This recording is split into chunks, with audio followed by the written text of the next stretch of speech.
Voilà, tu es dans l'arche de Noé. Et dans l'arche de Noé, tu es absolument sous les regards de notre Dieu, qui nous connaît tous, chacun de nous, qui connaît nos vies, nos destins. Donc là où tu es là, tu es connu, et Dieu te voit. Et je le sais, parce que ça a commencé, tu ne sortiras pas d'ici tel que tu es entré. Amen. Alléluia. Amen. Sois la bienvenue. Pour beaucoup, je parle de nouvelles personnes. Si tu es là, c'est parce que Dieu voudrait que tu sois là. Amen. Donc, ouvre seulement ton cœur et reçois la nourriture que le Seigneur a prévue pour toi en ce jour. Et ça a commencé. Moi, j'aurais changé de prédication. La parole qu'il m'a donnée, je la mets d'abord de côté. Un jour, je vais la donner. Je vais plutôt appuyer ce que la prophétesse a commencé, a reçu de Dieu et a commencé à donner. Amen. Amen. Je vais intituler ça comme cela. Dieu te veut. Amen. Amen. Dieu te veut dans le sens qu'il a besoin de toi. Il te veut, pourquoi? Dans le sens que tu es cher à ses yeux. Tu as du prix à ses yeux. Beaucoup ne s'estiment plus. Beaucoup disent même d'eux-mêmes qu'ils sont zéro, qu'ils sont des accompagnateurs, accompagnatrices des autres, mais Dieu voudrait te faire comprendre le contraire aujourd'hui. Tu as de la valeur. Est-ce que tu peux dire amen? Amen. Estime-toi comme une personne chère, valeureuse aux yeux du Créateur. Dieu te veut. Vous savez, quand il nous dit dans Jean 15, 5, qu'il est le cep, le tronc, et nous, les sarments, les branches, mais il y a une très grande symbolique dans cette affaire. Il parle de l'état. Ça, c'est l'état des choses par rapport à ceux-là qui sont ses enfants. Parce que ce n'est pas tout le monde qui accepte le Seigneur. Ce n'est pas tout le monde qui accepte Dieu. Si tu l'as accepté, il te décrit votre relation telle qu'elle. Il sera le tronc et toi tu seras quoi? La branche. La branche.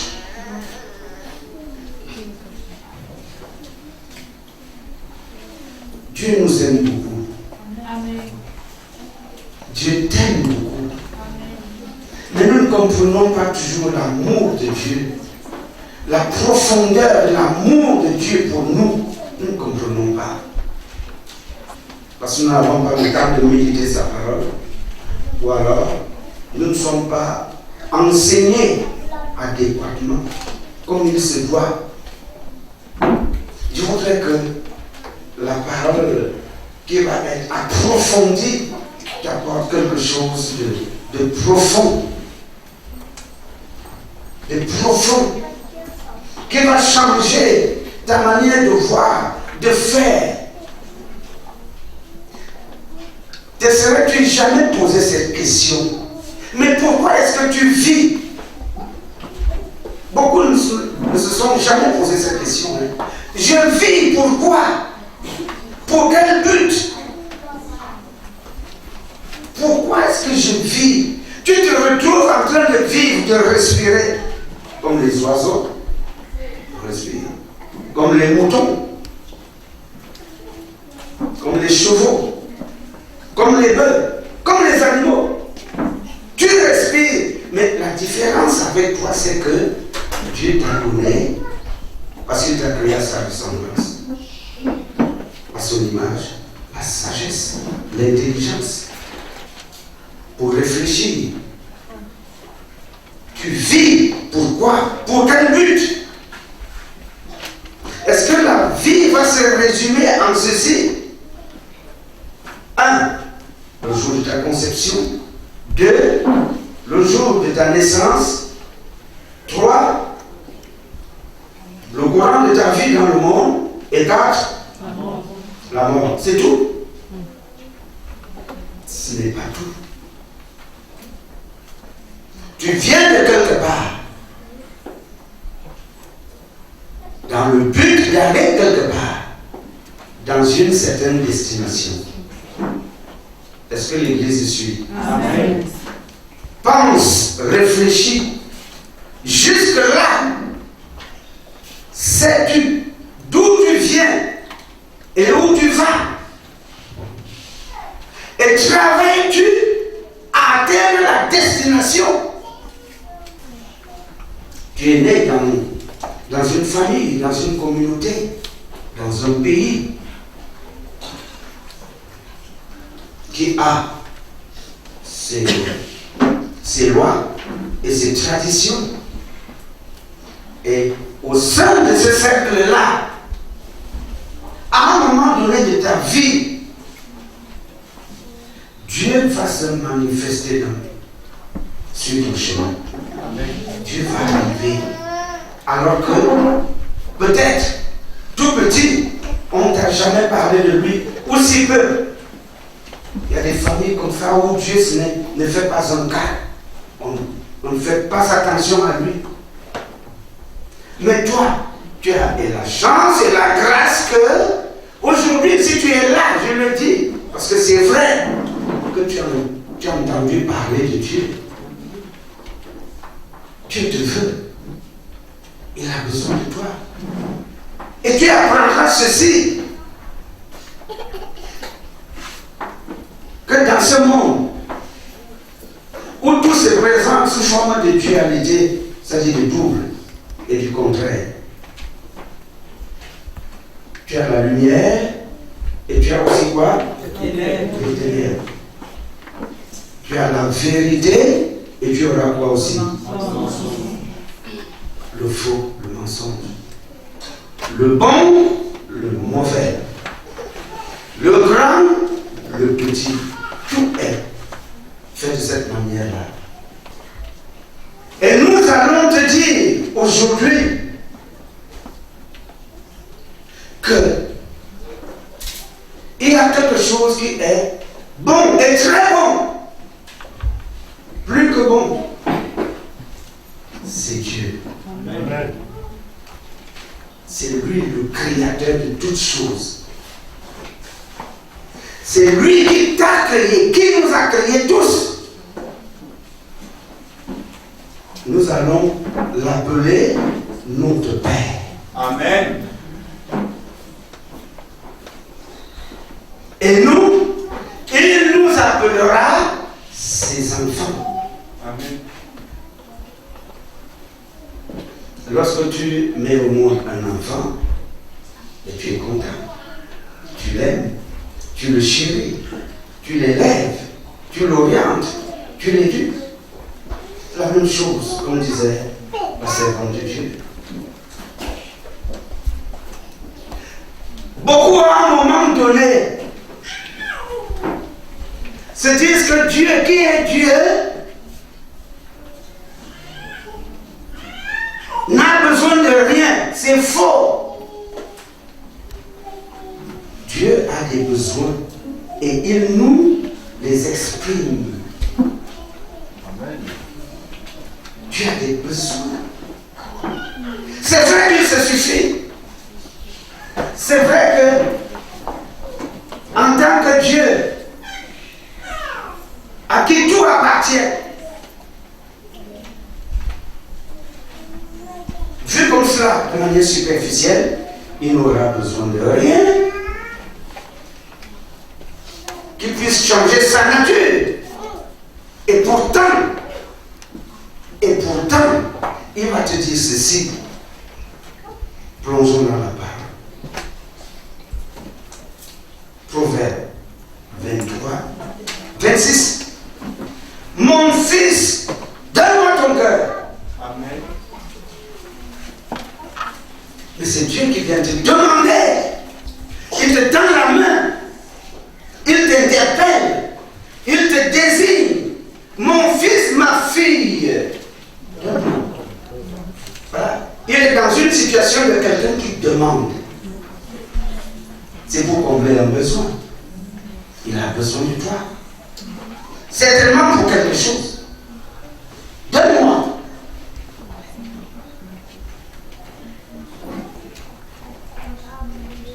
Est-ce que l'Église est suivie? Amen. Il s'agit de toi, toi qui es assis. Le Seigneur te dit, donne-moi ton cœur.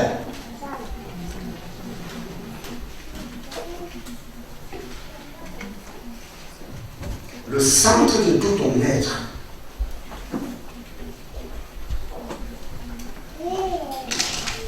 Donne-moi, il a besoin de toi. Il y aura deux types de réponses. Certains diront, le voici, je te le donne. D'autres diront, mon cœur est à moi, je ne te le donne pas. Il n'y a pas de demi-mesure. Ou tu le donnes ou tu ne le donnes pas. Et il y aura une différence entre ceux-là qui donnent et ceux-là qui ne donnent pas. Certains vont donner, d'autres non. Ceux-là qui vont donner leur cœur, leur vie à Dieu, seront attachés au trône et porteront beaucoup de fruits. Amen. Ceux-là qui ne vont pas donner leur cœur, leur vie à Dieu, seront hors de ce trône-là, Jésus-Christ. Et conséquemment, leur vie sera différente de ceux-là qui ont donné leur cœur à Dieu.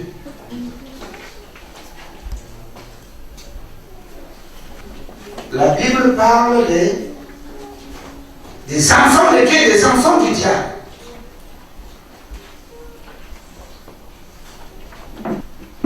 Je suis dans 1 Jean, chapitre 3, verset 10.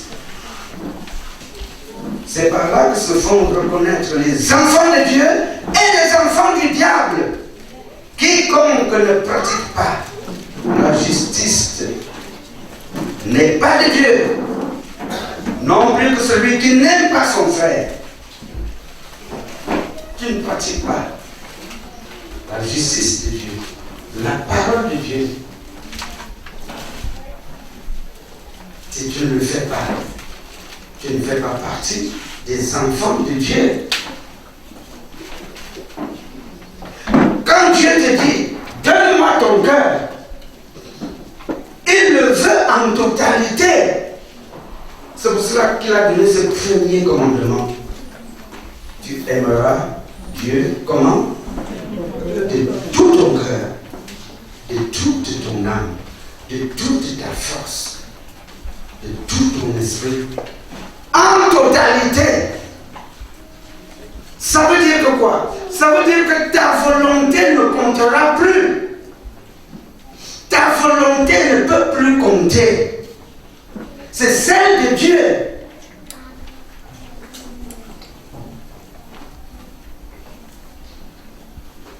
Est-ce que l'Église suit? C'est la volonté de Dieu qui compte. En ce temps, que fait un enfant qui va aimer Dieu et qu'on appellera enfant de Dieu? Il cherchera à connaître la volonté de Dieu, ce qui est bien pour lui, ce qu'il déclare bien. Parce qu'à vrai dire, tout ce que Dieu fait, c'est pour notre bien à nous. Il a tout pour nous donner, tout. Mais dans un premier temps, il voulait tout de même que nous l'aimions. Montre-lui que tu l'aimes. Et la définition d'aimer Dieu dans la Bible, c'est suivre ses commandements. Aussi simple que cela. Il va te dire, aime ton prochain comme toi-même. Aime sans distinction, sans favoritisme, il le dit. Et toi, tu feras des distinguos. Mais tu es hors sujet. Dieu te demande d'aimer, pas à la manière des hommes. Aime comme Dieu. Aime. Sans condition. Sans préalable. Mais toi, si dans ta vie, donc, tu vas choisir qui aimer, qui maudire, qui rejeter, mais tu n'es pas attaché au tronc, au cèpe. Tu n'es pas attaché. Et en conséquence, tu ne porteras pas beaucoup de fruits.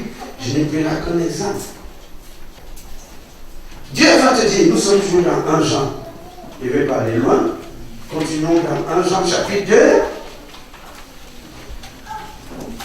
1 Jean chapitre 2 verset 15. Il dit, n'aimez point le monde, ni les choses qui sont dans le monde. Si quelqu'un aime le monde, l'amour du Père n'est point en lui. Car tout ce qui est dans le monde, la convoitise de la chair, la convoitise des yeux et l'orgueil de la vie, ne vient point du Père, mais vient du monde. Et le monde passe. Et sa convoitise aussi. Mais celui qui fait la volonté de Dieu demeure éternellement. Voilà ce que Dieu dit. Amen. Si tu vas l'aimer, mais tu auras forcément des choses que tu vas détester. Si tu vas l'aimer, tu seras à son image.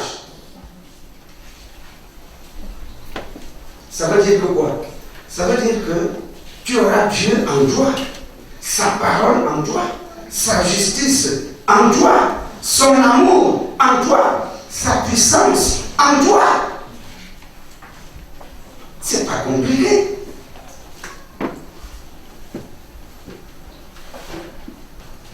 Nous sommes toujours dans 1 Jean. Chapitre 4, au verset 4. Il dit, vous, petits enfants, vous êtes de Dieu. Et vous les avez vaincus. Parce que celui qui est en vous est plus grand que celui qui est dans le monde. Amen. Celui qui sévit dangereusement dans le monde, le diable, l'adversaire numéro 1 de l'homme. Celui qui est en vous, Dieu en vous, est plus grand que celui qui est dans le monde. Plus grand, plus fort. Il n'y a pas match.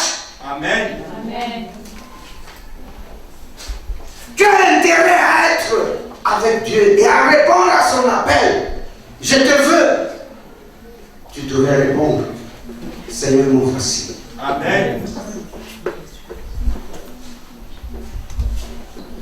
Fixe-toi ceci dans la tête. Fixe-toi ceci dans la tête. Nous sommes dans Colossiens, chapitre 1, verset 27.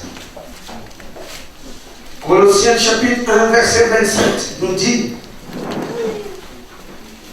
Dieu a voulu faire connaître quelle est la glorieuse richesse de ce mystère parmi les païens, savoir Christ en vous, l'espérance de la gloire. Christ en nous, c'est ça le mystère longtemps caché depuis les temps anciens et aujourd'hui révélé à nous. Christ est en nous. Il est en nous, il est en toi. Amen. Il veut être en toi. Amen. L'église ne répond même pas. Amen. On va dire que je parle aux oisillons ou quoi.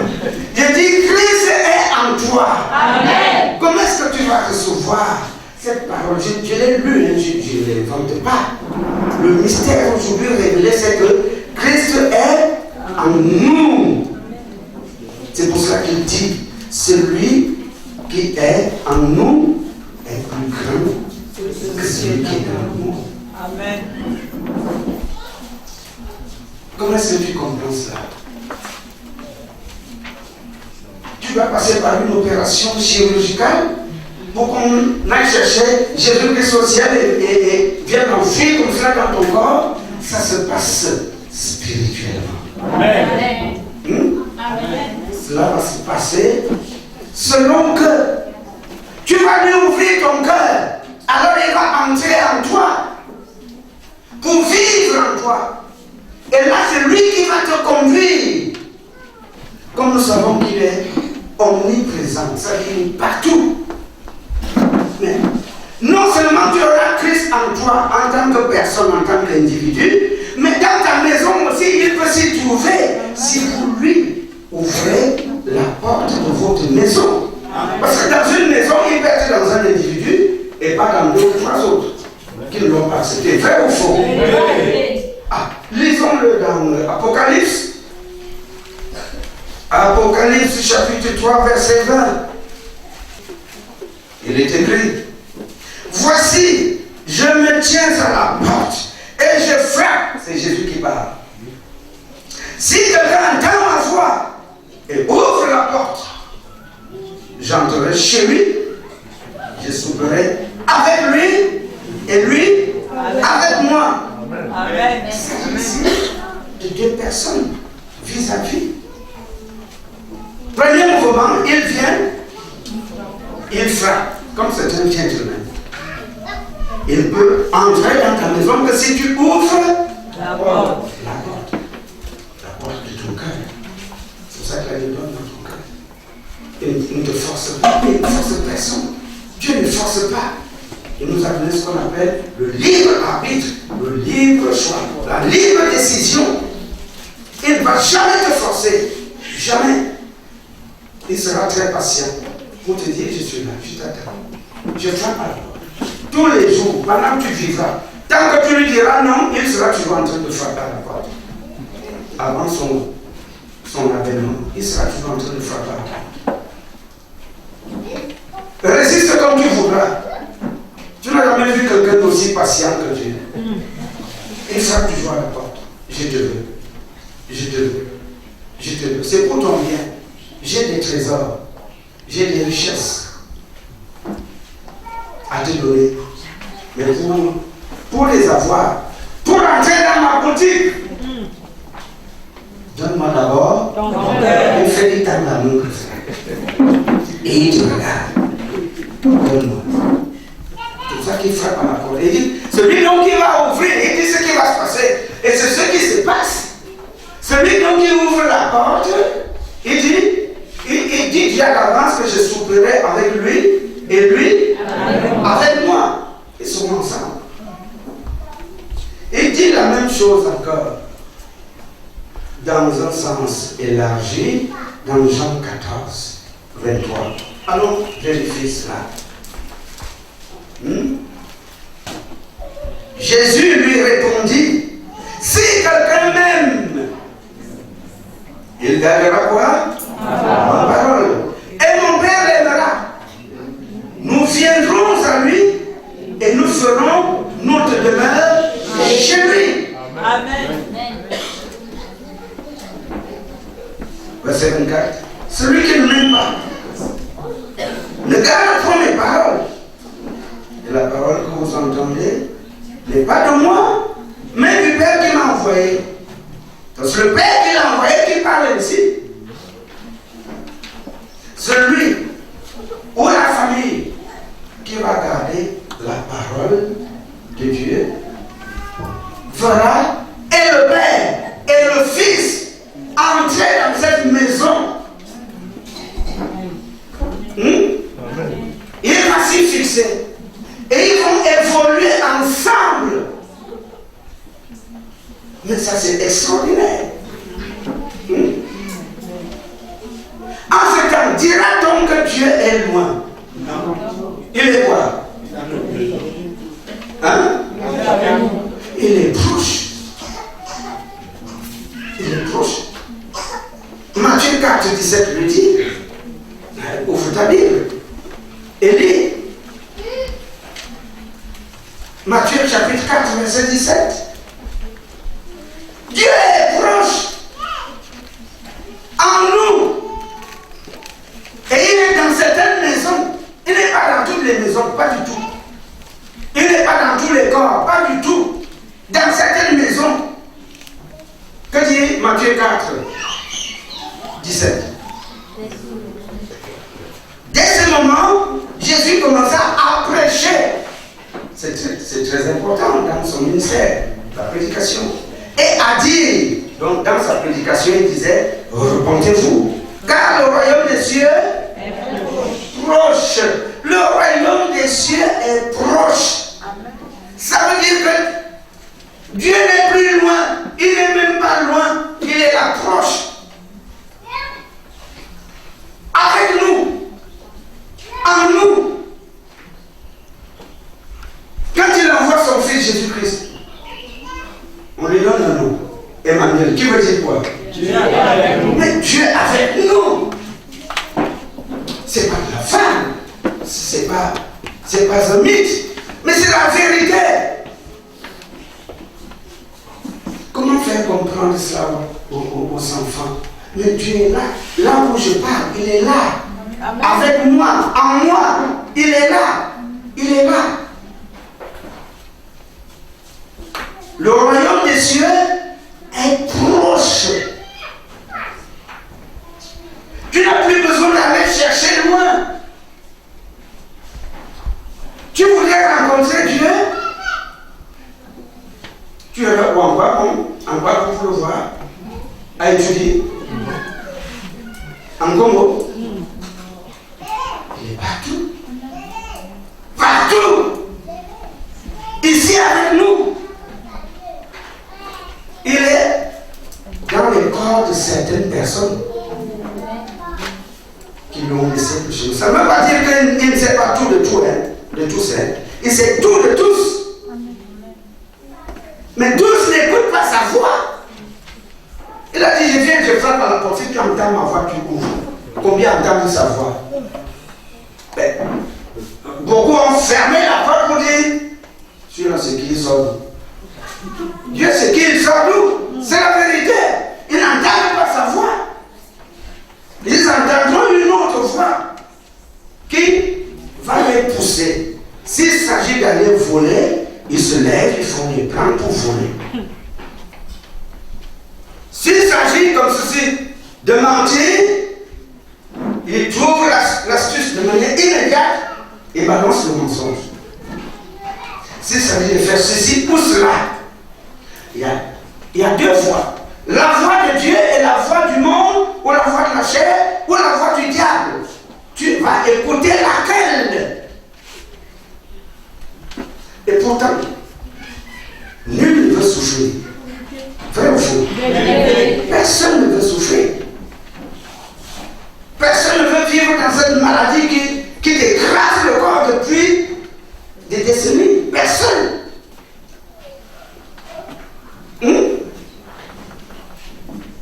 Personne ne voudrait traîner avec lui ou avec elle des malédictions depuis que tu es né. Il y a des gens comme ça qui sont maudits. Mais qui va enlever? Qui va enlever? Il y a des gens comme cela qui ont une poisse qui ne dit pas son nom.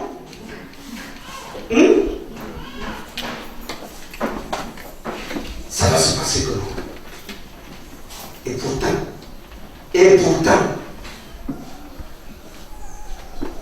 pour Dieu, c'est une affaire de seconde. Est-ce que tu m'entends? Amen. Pourtant, pour Dieu, c'est rien du tout. Tu viendras à lui charger, fatigué, alourdi. Il a dit quoi? Il a donné quelle promesse? Et même pas une promesse, il a appelé les gens. Venez à moi pour tout ce qui est fatigué et chargé, et je ferai quoi? Ça c'est Matthieu 11, 28. Venez à moi. Vous voyez, Dieu nous veut. En même temps, il vient vers nous, celui qui frappe à la porte, celui qui nous appelle. Venez, venez, venez. Venez. Mais combien court pour aller vers lui? Jean 7, 37. Il me donne la note verset. Jean 7, 37. Il est écrit, le dernier jour, le grand jour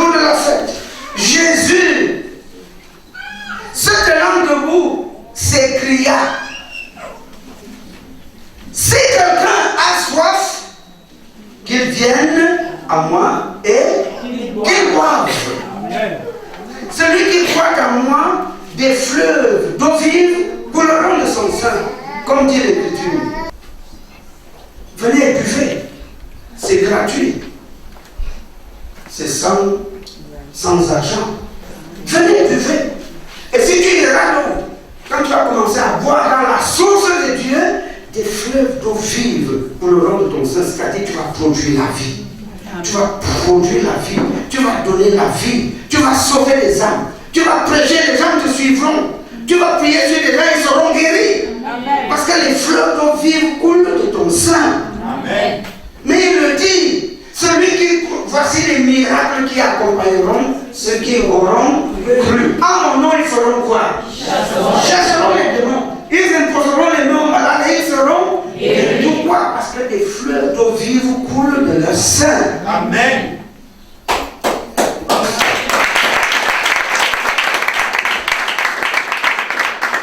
Ceci est à la portée de tous. Quand Jésus dit dans Matthieu 4, 17, repentez-vous, il s'adresse à tous. Pourquoi? Parce que nul n'est juste dans ce monde. Nous venons d'Adam et Ève. De deux là qui ont péché. Nous sommes, quand nous naissons, le produit d'Adam et Ève.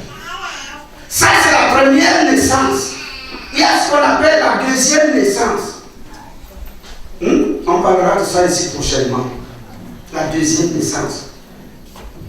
Jésus disait à Nicodème, si quelqu'un est né d'eau et d'esprit, il ne peut entrer dans le royaume de mon Père. Amen. D'où la nécessité de ceux-là qui se diront enfants de Dieu, fils et filles de Dieu, de naître de nouveau. Amen. Par l'eau, c'est-à-dire la purification, la sanctification, et par l'Esprit, le Saint-Esprit, qui avait conçu Jésus-Christ en Marie. Amen. Est-ce que l'Église est sûre? Amen. Et aujourd'hui, nous évoluons dans cette dispensation de la grâce de Dieu qui passe par Jésus-Christ qui est mort pour nous et qui a pris sur lui nos fautes, nos péchés, nos iniquités, nos malédictions, nos déboires, nos charges, nos fardeaux. S'il a pris, il l'a déjà fait, c'est déjà fait. Ça veut dire que quoi? Lorsque tu auras un souci, c'est simple comme bonjour. Viens vers Jésus-Christ, décharge-toi sur lui de tous tes fardeaux, et lui-même fera quoi? Il prendra soin de toi. Il prendra soin de toi. Mais, au préalable, dans un premier temps, il faut faire ce mouvement. Aller vers lui et lui dire, je suis chargé. J'ai ceci, j'ai cela. Et lui va te dire cela. Ah bon, tu as ceci, tu as cela, c'est très. Voilà. Ce n'est pas ma volonté. Tu en seras déchargé. Amen. Amen. Il va te décharger de tout cela. Mais avant cela, donne-moi ton cœur. Vous voulez prendre auprès de Dieu un job? Répondez. Non. De manière gratuite comme cela? Non. Non, il va te dire, donne-moi ton cœur. J'ai des richesses. Donne-moi ton cœur. Une manière de dire, aime-moi. Amen. Aime-moi. Ne va pas dire comme beaucoup, je vais t'aimer comment. Non, on peut aimer Dieu. Tu peux aimer Dieu, tu peux aimer sa parole. Amen. Est-ce que tu m'entends? Amen. Aime-moi. Mais pour que tu me donnes, je dois d'abord t'aimer comment? Il va te dire aussi, disons-le, dans Proverbe 8.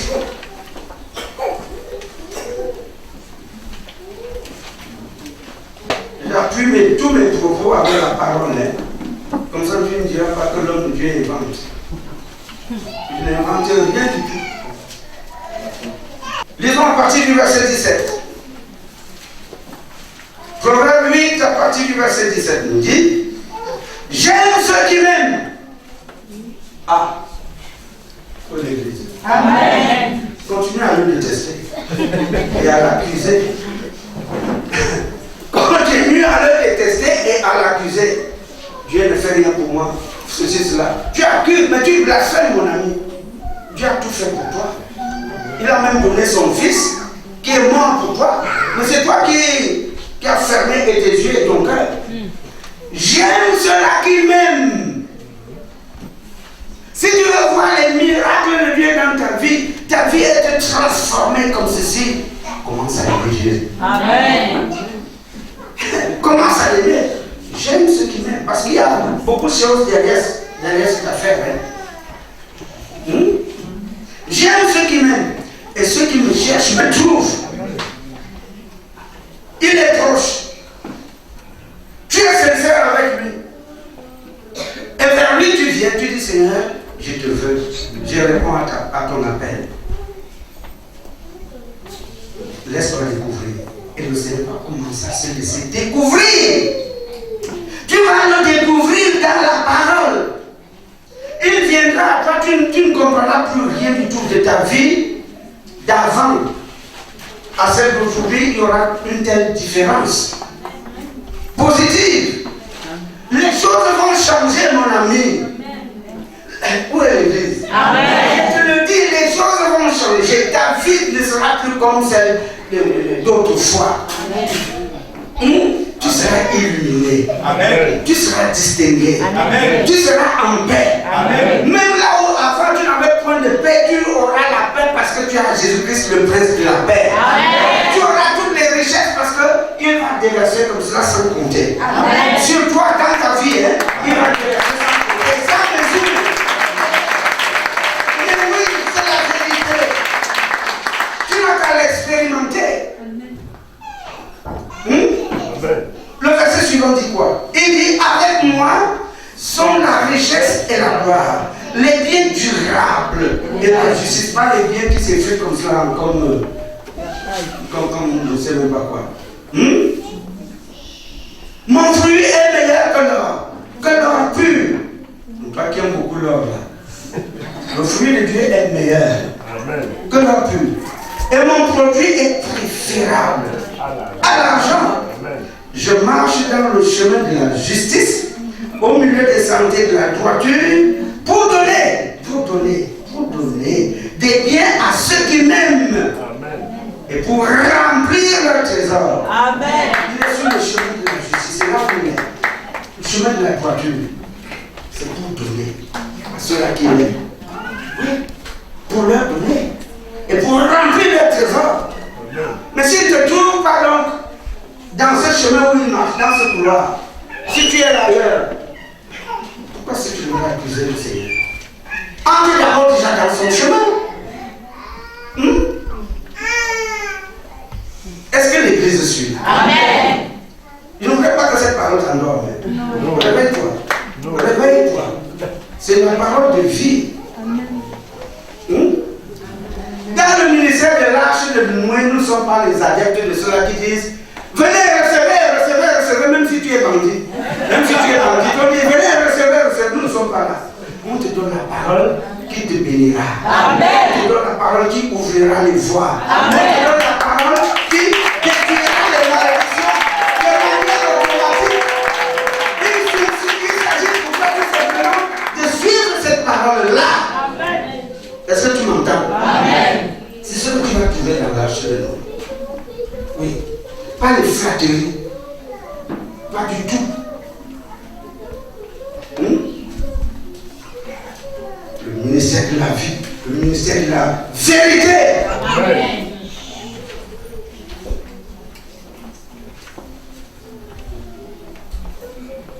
Vous voulez que quoi? Que je me lève et que je dise tu es béni? Ça se donne comme cela. Dieu nous donne les conditions. Tu veux être béni et béni en abondance, il dit donne d'abord ton cœur. Donne d'abord ton cœur, mon ami. Hein? Tu voudrais continuer à pratiquer la sorcellerie. La nuit, on ne sait pas où tu es. Pendant que les autres dorment, toi tu es là, tu ficelles des choses. Tu es là, tu l'ornes dans les vies des gens. Tu es là, tu lances les poules aux gens. Et tu viens le dimanche comme cela. dit transpire. Et puis l'homme de Dieu viendra aussi avec sa grosse barbe et dit, vous êtes bénis, recevez. C'est comment cette affaire? Ça ne marchera pas. Alors là, on vous trompe. Est-ce que vous m'entendez? Ne suivez pas ce genre de tromperie idiote. Parce que comme tu as enlevé même le cerveau. Il y a avec Dieu ce qu'on appelle le sacrifice. Pas le sacrifice d'argent comme j'entends aussi. Donnez 1 million, vous serez grandement béni comme si vous avez donné 1 million. Donnez 500 000, 300 000, zéro faute. C'est le sacrifice, un autre sacrifice. Tu vas abandonner le mal. Est-ce que tu m'entends? Tu vas abandonner le péché. Est-ce que tu m'entends? Tu vas abandonner les mauvaises compagnies. Et tu vas suivre la parole et la volonté de Dieu. Voilà ce qui bénit. C'est la parole de Dieu. Et là, la bénédiction de Dieu ne sera suivie d'aucun chagrin. Amen. Aucun chagrin. Je te le dis. Ça a une source vraie. La vraie source, c'est Dieu, Jésus-Christ. Oui.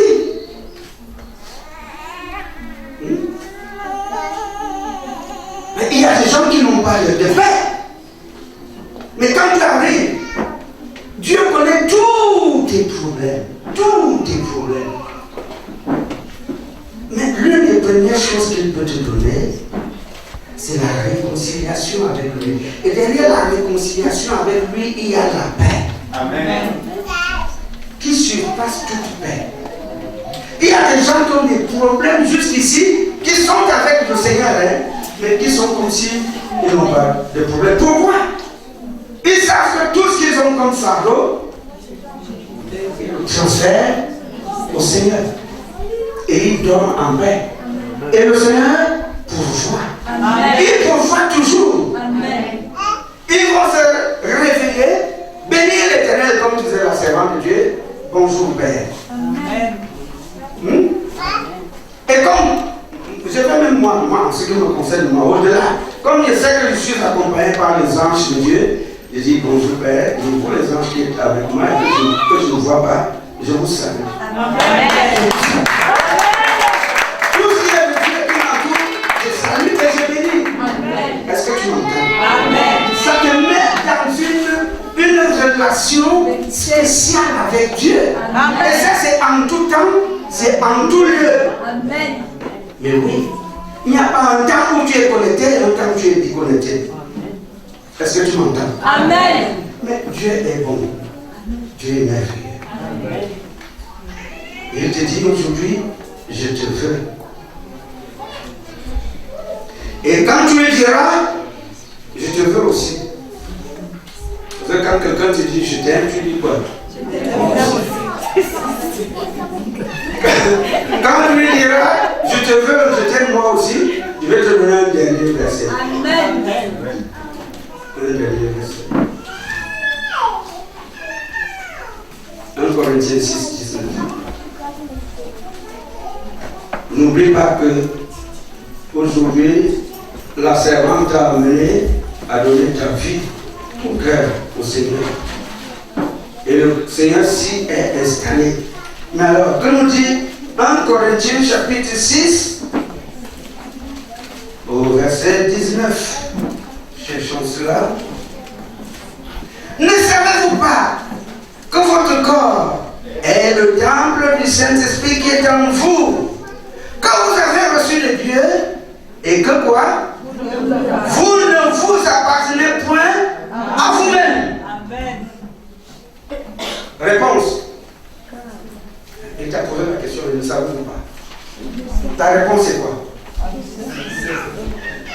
Ne savez-vous pas que votre corps est le temple du Saint-Esprit? Beaucoup vont dire je le sais. Ne savez pas que vous ne vous appartenez pas en vous-même. D'autres diront ça je ne savais pas. Sache-le, quand tu as donné ton cœur au Seigneur, tu ne t'appartiens plus. Tu dois écouter la voix de Dieu. Et si tu acceptes que ton corps est le temple du Saint-Esprit, il y a autre chose, tu vas être conduit par l'Esprit de Dieu. Car celui qui n'est pas conduit par l'Esprit de Dieu, dit la Bible, Ne m'appartient pas. Est-ce que tu as reçu favorablement cette parole? Amen. Cette parole t'a béni aujourd'hui. Amen. C'est ça la vraie bénédiction. Amen. Cette parole. Va le lire, va la suivre. C'est pour ça que nous concluons en disant que cette parole te bénisse. Amen.